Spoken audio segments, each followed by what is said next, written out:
बर गछ मूले आज्ञा विराजमान होते बोली बर आलयरू बराल से प्रभु रामचंद्र माँ सीता भार्गवी नदीर बाली रे महादेवंकर ई लिंग को स्थापन करथिले बोली लोक माने गेल्हारे डाकिले आज्ञा बालुंकेश्वर बोली बराल बालुंकेश्वर को दर्शन करिवे।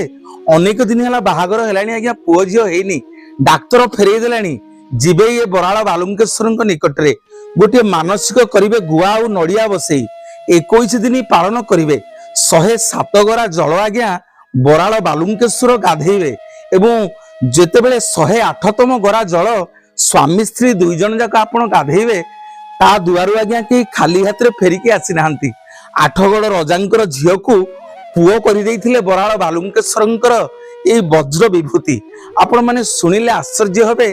कैंसर रोग रे लोक पीड़ित होई डाक्तर माने फेरई दियंती जाहाकू ए बाबा बराल बालुंकेश्वर पाखरे आपण माने गुआ नड़िया बसई 108 गरा जल जदि अभिषेक करिवे ताहाले बाबा बराल बालुंकेश्वर आपणकर सबु रोग को निराकरण करदेवे।